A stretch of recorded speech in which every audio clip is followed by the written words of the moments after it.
Come on. These relationships that you think are so awesome, and you know why? And I'll fill you in a little. I'll fill you in, especially the teenagers in the audience and the young people in the audience who kind of just recently kind of shot an email and somebody emailed them back, and a little Facebook thing happened, and a little wink and a little hee there in the playground, even though it's a separate school. But in recess, you saw each other like hee and hee, like a little bit of that happened. Let me just fill you in a little. All of this is a product of low self-esteem. You think you're ugly. So if a guy thinks you're cute, you're like, really? I'm beautiful?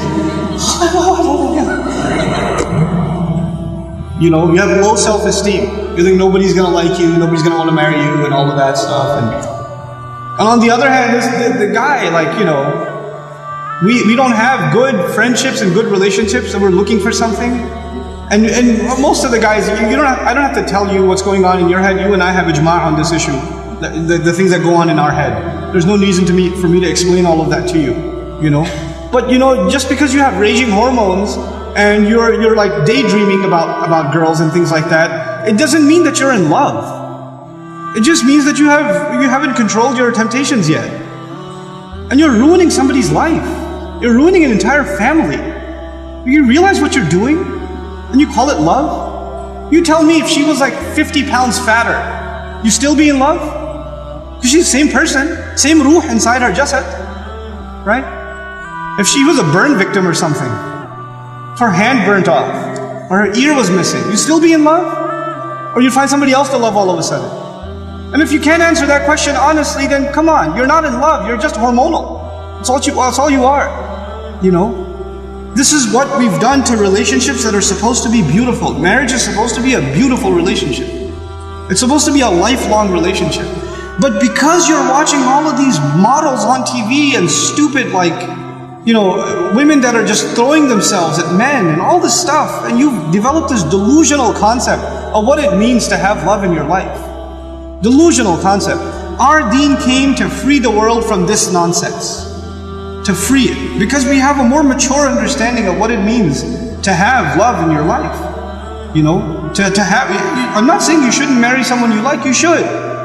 You should be attracted to your future spouse. All of those things are fine, but there's a decency that you have to exhibit before then. And if you're okay with talking to a girl like that, you should be okay with somebody talking to your sister. You're okay with that too? Not if you have any ounce of decency left inside you.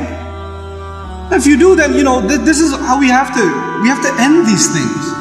And if you've been in that kind of relationship, or you're in one of those relationships right now, nobody knows. Only Allah knows, and you know. Don't raise your hand, please. Right?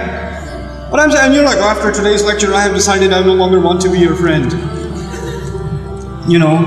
Don't even write that, because even then you're looking for a response. You're kidding yourself.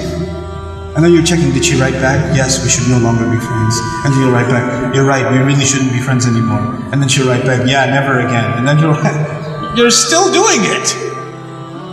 Just stop, just cut it off. Just cut it off. It's not good for you. And guys, I've done a whole series on shame, so I won't repeat the whole thing because it took hours and hours and hours, but I will tell you this. It's okay to be attracted to a girl. Allah put that in you. You're not evil for finding a girl beautiful. It's not haram for you to feel that way. You have to control it though. You have to control yourself. Our deen teaches us self-control. And if you cannot exhibit self-control in one aspect of your life, you'll lose self-control in other aspects of your life. Same thing for you. Same thing for you. Control yourself. Control your giggle. Control your overly friendly demeanor in certain situations. Don't be oblivious to, don't say we're just friends, or he's like a brother to me. If he ain't your brother, he ain't your brother. That's it. That's it. Either he's your brother, you share a mom, or he's not. And that's the end of it.